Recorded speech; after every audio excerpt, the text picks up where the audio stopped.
Welcome back to Lane Switching. Today, I'm here back in the building.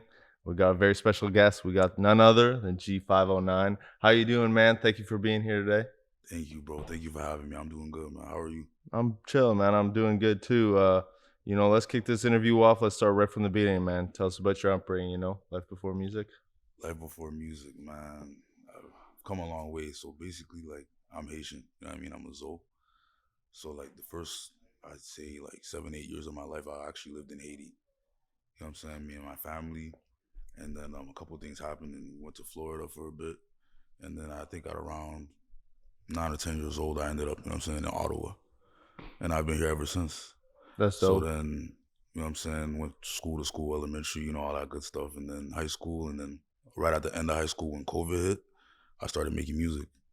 That's sick. So, what was that transition like? How was it coming to Canada and moving to a lot colder place in Ottawa? Oh man, like, because it was a warm climate since birth, you know what I mean? Because it's like Florida feels the same as Haiti, basically. Yeah, yeah, But like coming to Canada, like, it definitely took some getting used to.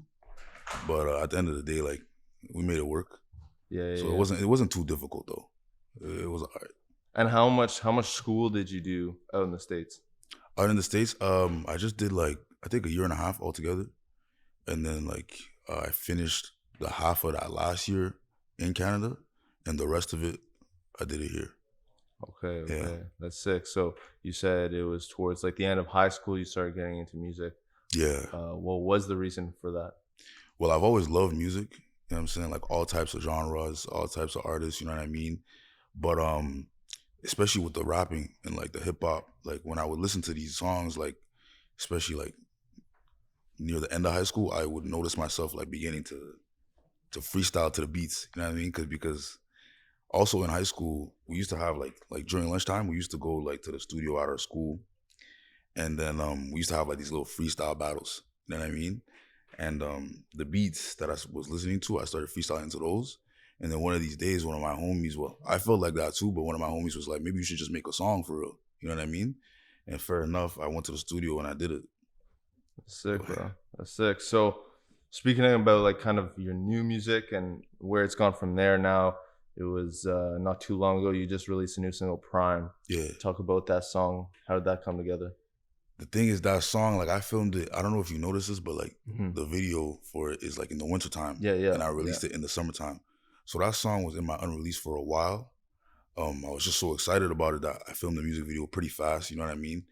And then I had to hold on to it though, because you can't just drop it any which way. So I just feel like I picked the right time, and the right time happened to be in the summertime. But like I just heard the beat like I usually do, and then you know what I'm saying, it spoke to me and I got to writing and recorded it, yeah. That's sick, bro. That's sick. And if you look at your catalog, most of it, I would say most of it is drill or melodic. Yeah. Why would you say those are your favorite subgenres of hip hop? And if so, why? They're definitely up there. They're definitely up there, but like I can't really tell you my favorite. You know what I'm saying? I don't really have a favorite. But the reason why oftentimes it's either drill or melodic is because I write music as to like the mood I'm feeling. You know what I'm saying? Mm. So like if you see that I go on a run of dropping songs where it's like all melodic, slow, like kind of in my feelings type of music, just know I'm going through something, you know what I Yeah, mean? yeah. But like if you see me dropping drill, just know like it's lit. But now um I'll drop really any type of genre anytime, you know what I mean? So it's just like stay tuned for that. But those are definitely two of my favorites. For sure, for sure. And let's talk about your name, G509.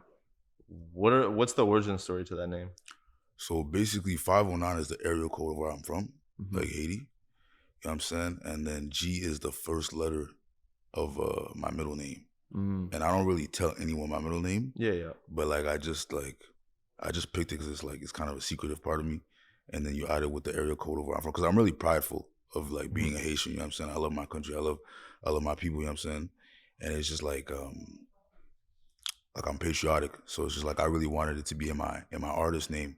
Cause it's like, and your artist name is really your identity. You know what I Yeah. mean? Cause it's like everybody has a government name, but it's like your artist name is what you're gonna carry for the rest of your career, really. So it took a long time to figure it out, but like after a bit, like I don't know, I don't even remember how it came about exactly, but that's what that's what it kind of means, the area code of where I'm from, and the first letter of my middle name. That's sick. That's sick. And it's been about 3 years now you've been doing music. Yeah. The reason why people get into music is it's always different. It's different Hmm. for everyone. But has the initial reason why you got into music, has it changed? It has changed. It has changed because I really started making music just cause like I was curious of like what it would sound like. You know what I mean? Like I said, I used to do a little freestyle battles at lunch. For the people who know, you know what I'm saying? Um, but yeah, and then like I was just curious, like what would it sound like if I made a song for real? You know what I mean? But now the reason I'm like continuing to make music is because like I've become like actually passionate about it. You know what I mean? Like not just listening to it, but making it. You know what I mean? And it's also like I guess like a coping mechanism. You know what I mean? Because instead of like going to therapy or like talking to someone about it, you kind of just talk to the beats, if that makes sense. You know what I'm Yeah, saying? yeah, So you get to just say whatever you want in a creative way and then share it with the world. You know what I mean? So that's kind of why I'm still going. And I just like to improve on things. So because I know I'm not as polished off in my craft as I can be, I want to keep improving and like seeing where it can take me. You know what I'm saying? for sure, for sure. And most of your work, if not all of your work, has been done solo. It's Yeah. no features, no collabs, and no nothing of that. And even yourself, you haven't done yet a feature for anyone. Do you see yourself in the near future branching out and starting to collab with people? And do you Yeah. think you'd ever maybe even be a part of a group, a collective? As for being part of like a group, like do you mean like an artist group or like a Yeah, yeah, label or yeah, like something? an artist group. An artist group? Yeah. As for being an artist group, like I don't think I would be much, you know what I'm saying, like interested in that just cause I feel like I'm a pretty independent person, you know what I Hmm. mean? And I feel like when you're in an artist group, you always have to like I guess match what everybody else is doing because if it's a group, you kind of have to move in unison. Hmm. So it's like if it's a group, you can't just be branching off and doing your own thing all the time, which I feel like is a bit restricting Yeah. to the craft. And I don't really feel like doing that. But as for working with other artists, I'm definitely open to it. You know what I mean? It is partly my fault why I haven't worked with any other artists because I'm a bit like closed off when it comes to the music. Like I like to just do my own thing. But I'm definitely open to working with other artists, like for sure, for sure. That's sick. And when it comes actually to your more personal life, I should say, like friends and family and stuff like that.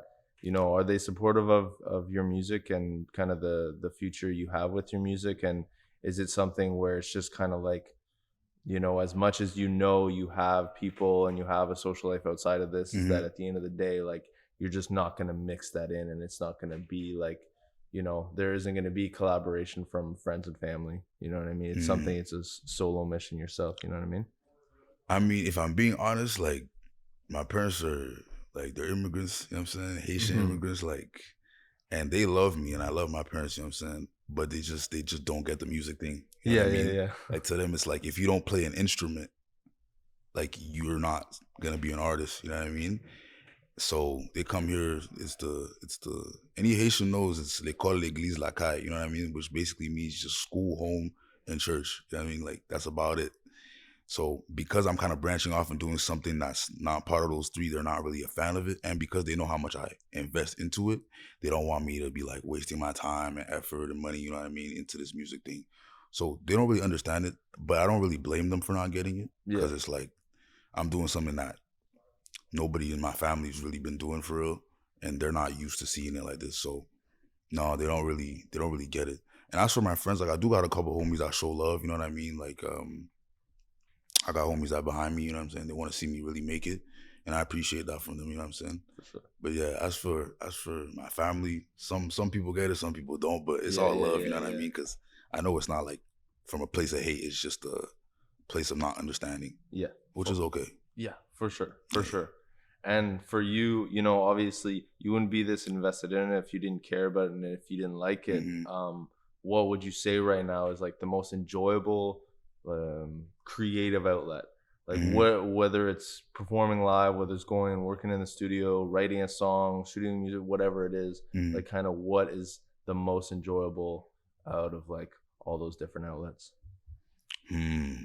The thing is, I really do love like all of this music stuff. You know what I mean? Like a Yeah, lot of yeah. the stuff that comes with it, and a lot of stuff that you need to do to really be an artist. But I say my favorite is definitely well. I mean, I put a top two. So the top two is the studio sessions, like where you actually make the song, because then that's the creative process. Like that's the end of the creative process, and it's like you get to see it come to life. You know what I mean?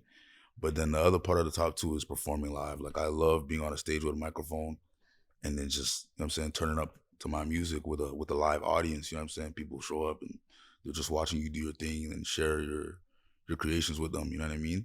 And as for the performing thing, like and everything else with this music thing, like I'm also just trying to improve, you know what I mean? So I'm always looking to get on stage and show out and give the crowd a performance they won't forget, you know what I mean? Yeah, for sure. Yeah. For sure. And when it comes to live performances, I mean, sometimes it's difficult for people. Sometimes, I mean, you get up on stage and you don't freeze, but Mm-hmm. you just don't have that same energy you do kind of behind closed doors in the Mm-hmm. studio. Mm-hmm. How has it been, that transition of kind of like really making the audience feel your music Mm-hmm. and having and building, I should say, that stage presence? How has it been? I'm not gonna hold you. Just like anything else, it's hard to improve at it without doing it. You know what I Yeah, mean? yeah, And to be fair, I haven't performed that much. And the transition from like I guess performing or turning up to your music behind closed doors to actually doing it in front of people, I wouldn't say it's been hard, but it's definitely been like eye opening. You know what I mean? But I love every bit of it, and I'm just trying to like keep getting better at it. You know what I mean? So I can like just polish it off really. yeah, for Hmm. sure, for sure. And like we said, you've been doing this 3 years. Whether it's another 3 years from now or 5 years from now, where do you see yourself in your music? Yeah. So yeah, like my first ever song, I think yeah, it was around 3 years ago.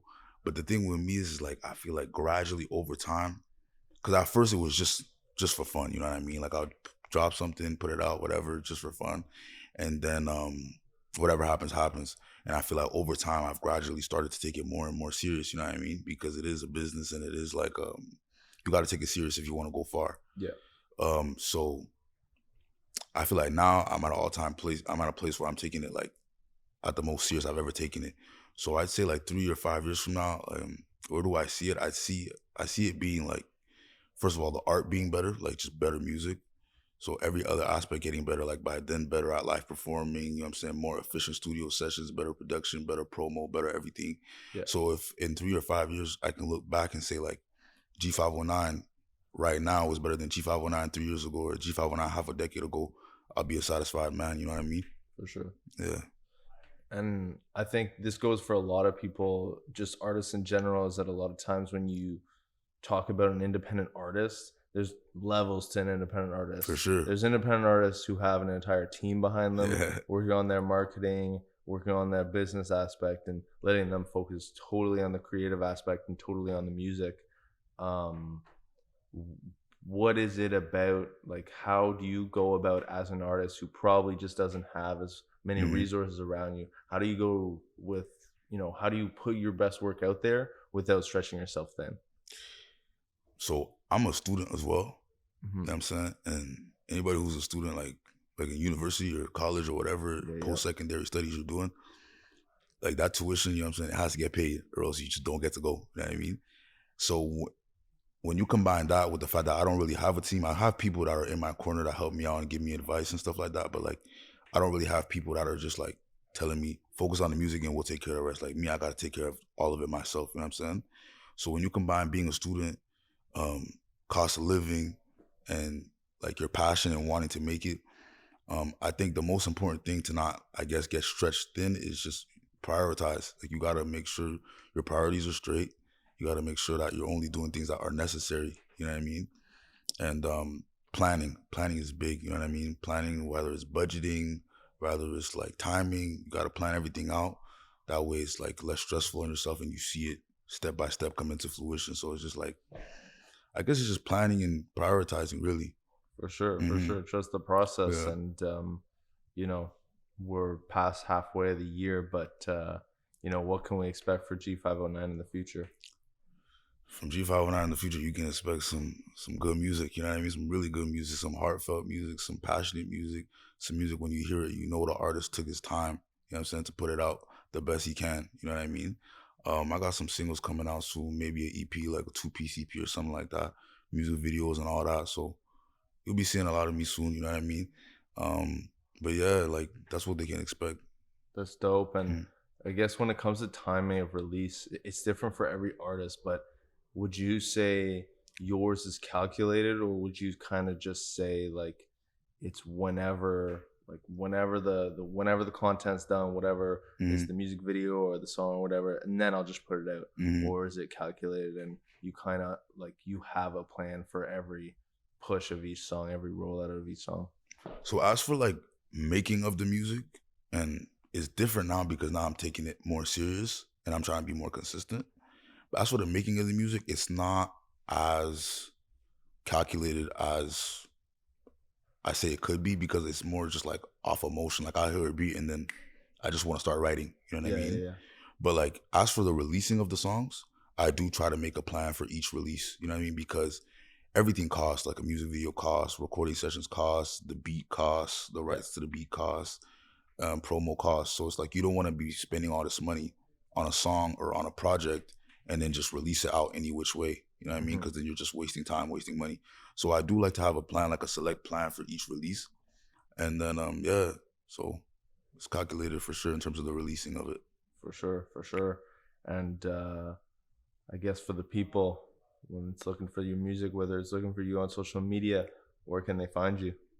Well, it's the G509 on Instagram and TikTok and Twitter, um, and on YouTube. But on YouTube, if you just write G509, like I'll come up. And then on any streaming platform is G509. So that's a capital G with a space and then a 509 right after. So yeah. That's super dope. That's super dope. So that was the G509 interview. I'm DF2. That's my guy G509. Yes, sir. Peace, y'all. Peace out, man.